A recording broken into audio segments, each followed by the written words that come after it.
Hello guys, welcome back. In this video we're going to go over the other available editors that you have. And it's going to be sort of a longish video because I forgot to mention a few things about the graph editor in the previous video. And also there's a couple of stuff we need to go over when it comes to baking.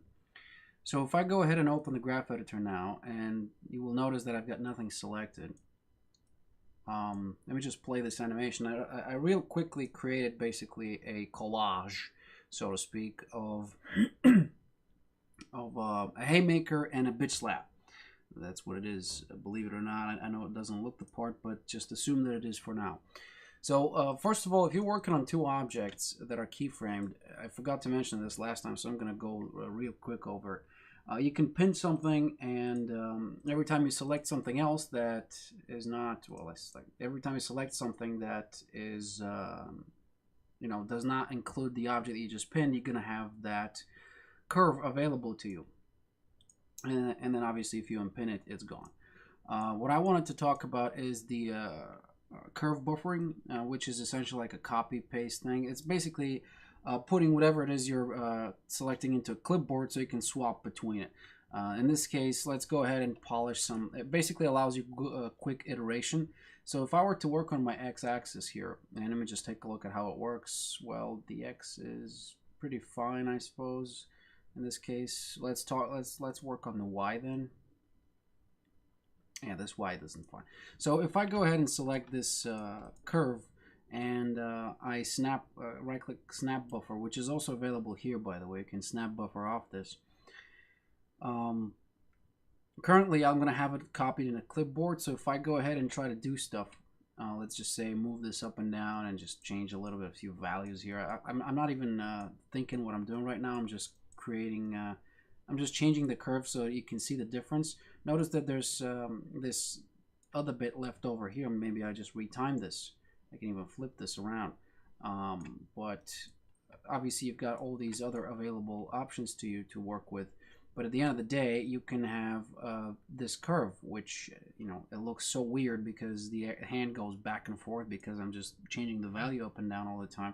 But maybe I want to go and change the, obviously this is a very drastic change, by the way, because let's say over here I can have a step bit over here, and then maybe I want to go over here and then just grab this and break off the tangents so that I can maybe have something like a bigger weight versus a more versus a sharper rise, right? And then maybe over here I grab something and I just go ahead and change a tangent to, well, let's just use a linear tangent, for example, if I want a linear bit.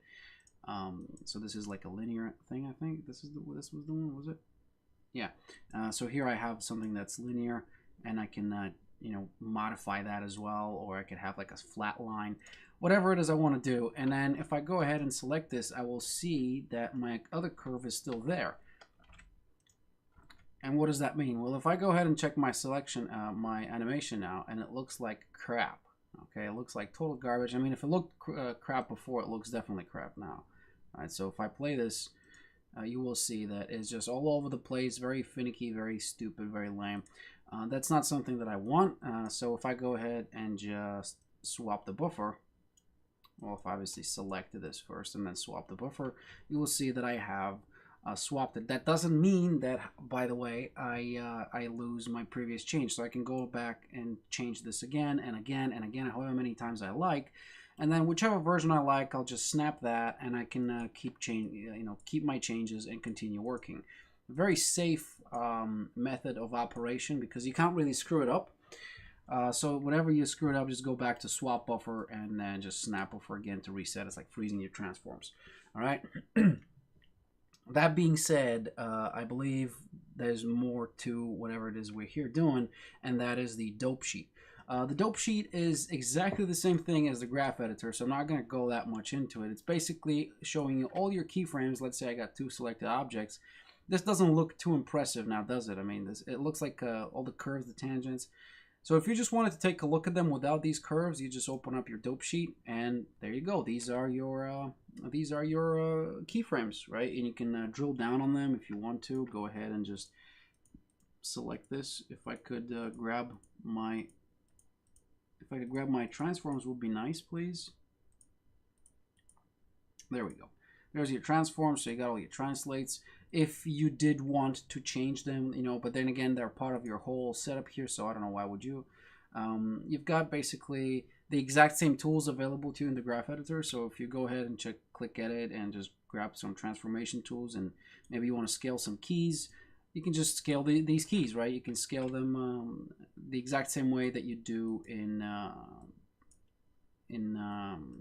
like in the graph editor. So you can grab this. If I can just sit on it, there we go. So I can grab this and scale it up and down, well, left and right in this case. So whatever it is I don't like, I can scale. I can retime. Maybe I want to grab this whole thing and just move it. Well, in this case, I can just move it with W, right? Obviously, I can scale this with R as well. So if I'm required to do this, so W and R work just fine here. You've got other options, like you can change the tangents if you want to. You can convert keys. You got all the curves here that if you want to, you can isolate different curves. You can simplify the curves if you want to. But obviously, this is like a high-level overview of what you've got, because it gives you all this control. And then whenever it is you want to actually go into the curve bit, you can go back into your graph editor, and you'll even keep your selection. So if you want... if you want to keep your selection, let's say you go, I'm gonna go ahead and select this bit. I'm just gonna press X. Then go back here. There you go. These are the keyframes that you've currently selected, and you can work on that. So this is definitely powerful, you know, depending on what you do. But that being said, we can go into the time editor, which is the you know, the new kid on the block, in town, or whatever you want to call it. And it's a very powerful kit because it's exactly like a video editor. And video editors are usually very easy to work with. So let's go ahead and open up the time editor, which is swapped from this side. Now the time editor is a... if you ever worked with Adobe Premiere Pro or Windows Movie Maker or Studio Vegas, Las Vegas, whatever that thing was named, you know what this is. You definitely, like, this is exactly the same thing. There's literally no difference between them. All right. So let's just go ahead and open the outliner real quick. I wanted to show you this. Now the time editor is an object in and of itself. It allows you to, I'm just going to delete this composition really quick here. It allows you to it allows you to work with your animation non-destructively. Okay. So currently we don't have a composition. Now if I go ahead and select something, let's say this, and I know this has keyframes on it, and then select this also has a keyframe on it, and I wanted to create a clip, what I do, I just click this, and I add selected content into the clip, obviously assuming I had a composition. Please, what's wrong with this thing? Add selected content into the scene, from the scene. Okay, for some reason this is definitely broken, so I'm just gonna do this manually. So if I create a clip from the selection, there you go. So now we have, now in my case, this, for some reason this didn't work, okay, in the first place, but I had to do this manually. In your situation, you're gonna click this and it's gonna pop up. The thing is, excuse me, the thing is that currently, if you take a look here at the keyframes, they're not red anymore. Meaning that I cannot actually edit this. If I decide to edit this and I go ahead to frame 15 and I maybe want to do this like that and I press Shift W, nothing is going to happen because currently this is being driven by the time editor. Okay, so just be sure to understand that no matter what you do, you know, the workflow is going to be slightly different. And in order to edit this animation, it's not like it's gone forever, right? You can go ahead and open the curve editor, and now you see the curves, right? In this case, you actually see the curves for my NURBS curve, but it doesn't have anything, so it doesn't really matter, okay? Excuse me. Now, when it comes to this button here, it basically allows you to author new animation, okay? So if I go ahead and author this, go into authoring mode, and now I can set new keyframes. Okay, I can go into frame 47. I can start setting these keyframes over here, and I'll have them pop up, and then it can go into frame this, and then just have this like that, and then I have something, right?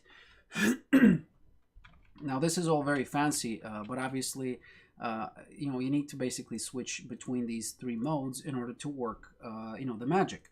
So in my case, I have my animation layer here, and we're gonna go into why this is cool just in a moment. But before that, I just wanted to show you one more thing.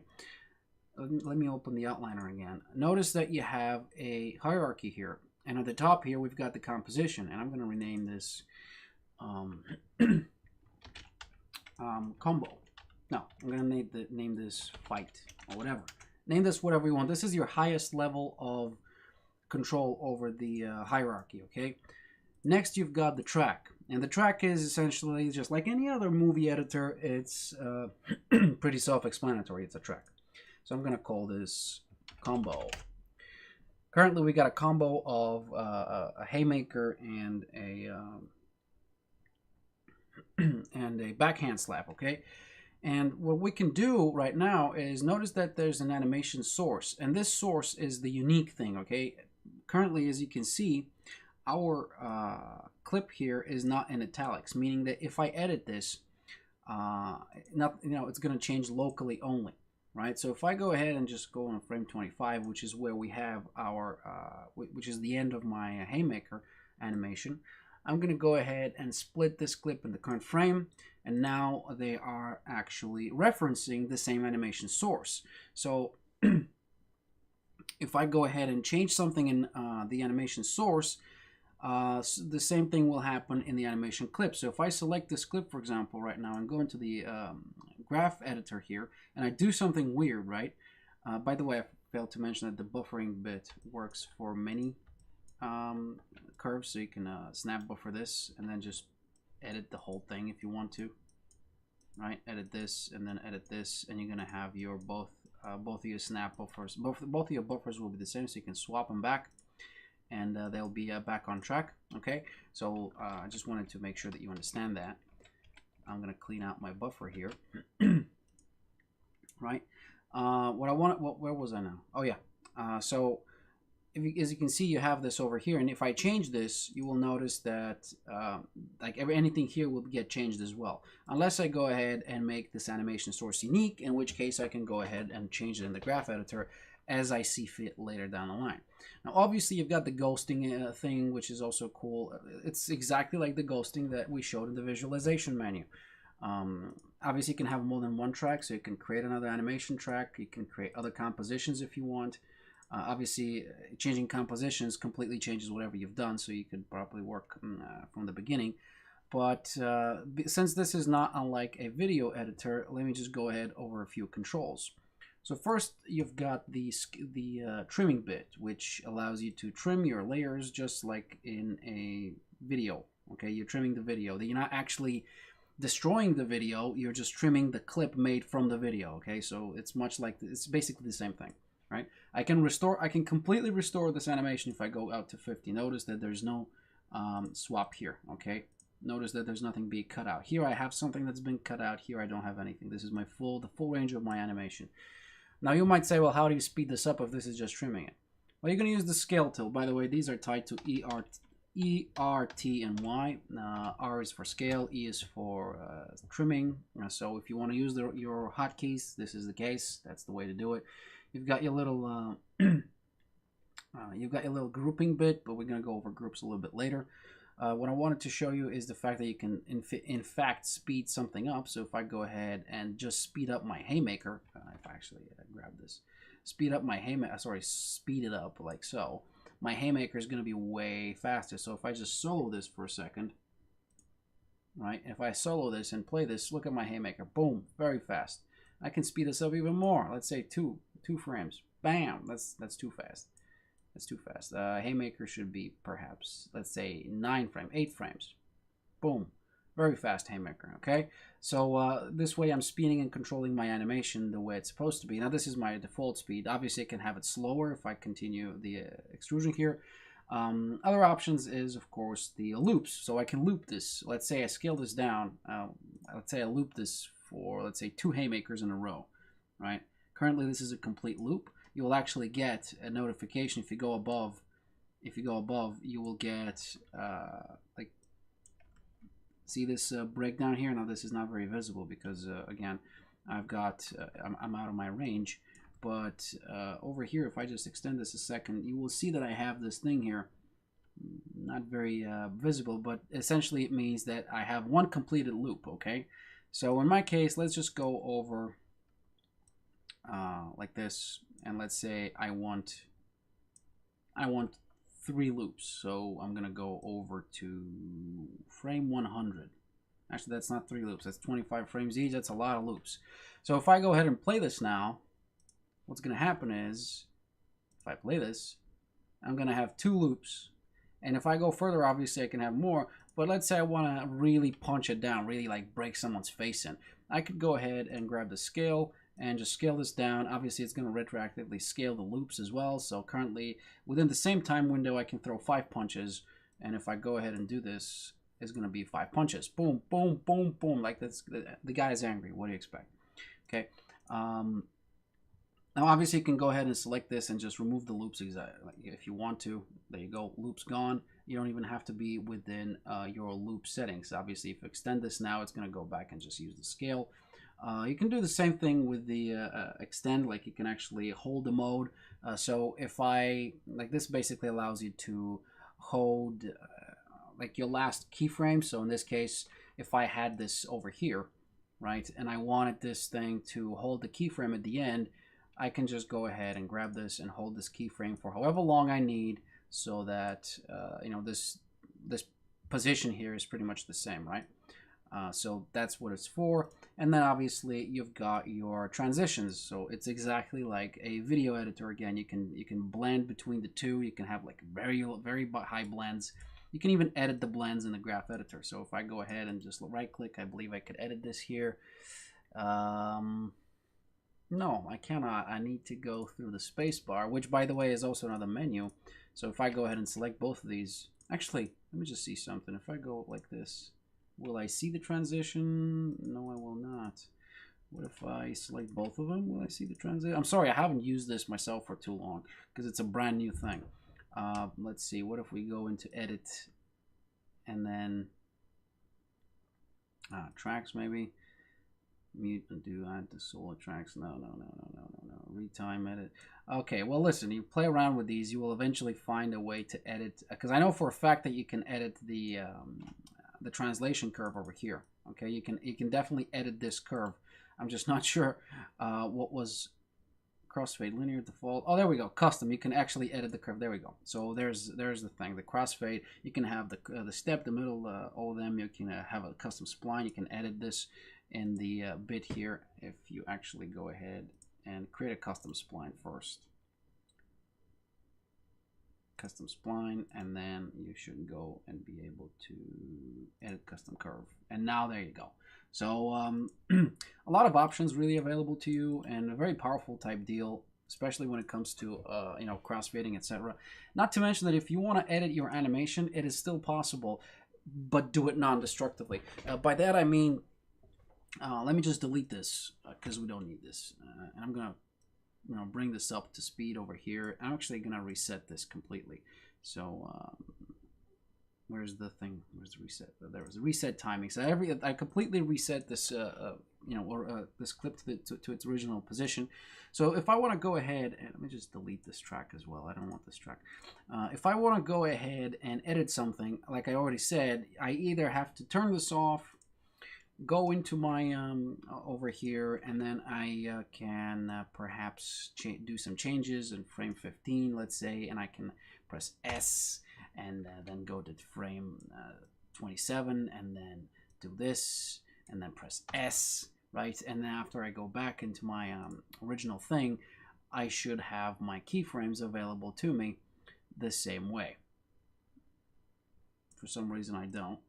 But then again, I wasn't really looking at what I was keyframing. Jesus, come on, man. There's the visibility. I really don't need the visibility. I can delete this bit.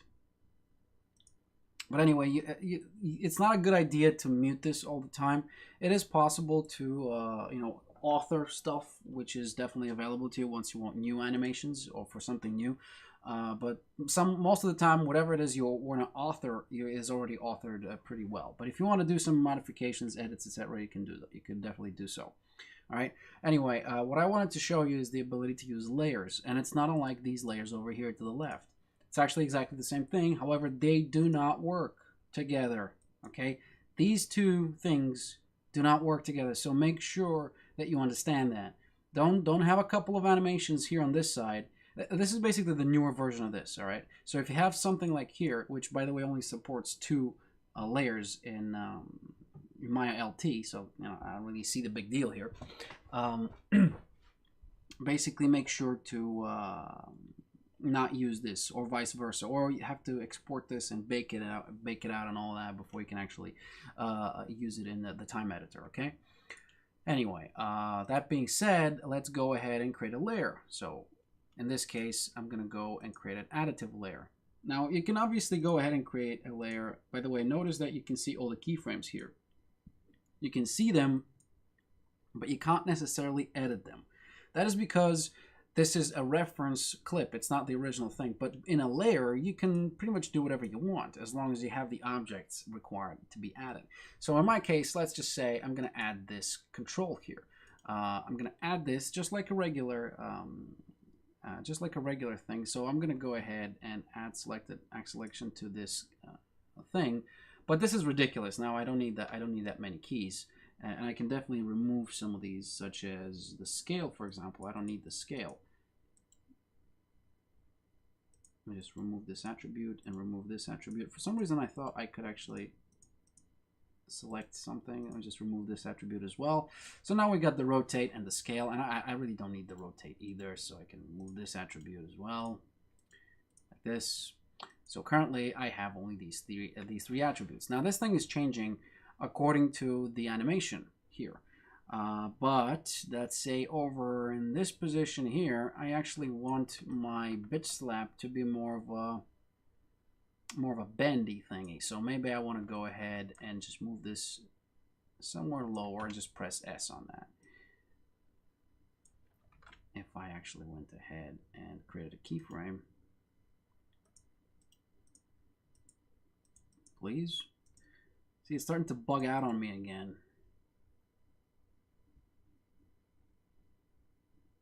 Delete selected. Okay, let's do this one more time. So if I go ahead and add this selection, so currently I got the NURB circle 2. So I'm going to press Shift W and obviously the layer, and then Shift W. So now that I'm working on the layer, I'm sorry, I forgot to add the layer. Obviously you can have the 0 keyframe here as well, and they can set keyframes with this button here too. So if I decided to, I could. But then again, this is my starting position, and then let's say I want to go ahead to frame 40 and have this thing more of a straight, like create more of a straight type deal, like this, more of a rotation type deal. I can just Shift W here as well, and now I've got 2 keyframes, right? I do believe the automatic keyframe does not work with this. I do believe it does not. Yes, and indeed it doesn't. Indeed it doesn't, because at some point, yes, it does not. Okay, well that's a pity, but you know, sometimes you got to do this the manual way. So there you go. Now I've got two keyframes, and you don't really know. I don't really know what I've done right now. I mean, I've been just explaining things. So if I go ahead and I mute this, let me just take a look at how this looks. Okay, this looks like that. And then if I unmute this, let's see what I've done again. So currently, and then we've got the more drastic change. Yes, there you go. So you can see there's a more drastic change to my object. And I can go ahead and change these keyframes now, because I can't really go ahead and change these, but I can change these. Oh, I can change these for sure. Obviously not their values, but I can change their timing, their positioning, and that's the thing that counts. If I really want to change their values, well, I can always just do this, you know, in keyframe over them, or I can just select the layer and go into my you know, curve editor, and there you go. Here are your values. Go nuts, right? Select. Sorry, not retime, but like there are your values. Grab some. Wow, I even have this thing snapped in. That's really cool, actually. I didn't expect it to do it like live. So if I go ahead and turn this back, I didn't know this did it. This thing did it for exactly the same for everything. That's really nice. I like it. So this gives you like a free undo, but for the whole thing. That's nice. So you see, you always find something cool. Anyway, the cool bit about the layers, another cool bit about the layers, is that once you have two objects, two clips. Let's say I go ahead over here and just split this in half again. Come on, where's the thing? Where's the split bit? Oh, I have the layer selected, do I? There you go, split at current position. Now, currently, notice that it has the exact same layer, but the keys, like this is the same layer. This is referencing the same layer as this. Okay, so if you take a look right now, you will notice that this layer goes way all the way to the other end. Which is fine, but obviously not ideal. If you want to have like a particular effect on both of these, you need to select them, right, and then create another layer, right? But this is not going to give you like a layer for the whole thing, just going to give you for the first one. And if they do something, they only have to reference their own, and this is a problem, right? So what you can do is actually group these two suckers, right? And then you can add a layer on that. And then you can continue doing whatever it is you're doing. So it's definitely available to you, and you can, pop the group open and then pop the rest of them. So this is a very, come on, dude, open up, a very accessible way of working, right? And you've got all these other keyframes here. You can actually take a look at them, what's going on, where is working. Definitely cool stuff. And like I said, if you're not happy, you just ungroup this with Control-Shift-G. That's basics, basically the same thing. You've got a couple of other options here, like the relocation and locator, but that's when we actually start importing things. Now, I'm tempted to cut this video short and create a new video for baking, but I do believe that it is possible. Maybe I should. So, difficult stuff. Look. Yeah, okay, so I'm going to cut this video short, and I'm going to create another one just right now so that you will understand what baking is and how exactly it works, all right? Okay, just play around with your animation maker with the time editor here, and then watch the next video when we talk about baking, because before I import something here and start making some crazy stuff, look, it's going to also be called time editor, all right? So just forget about this, and I'll see you in the next video, all right? Bye.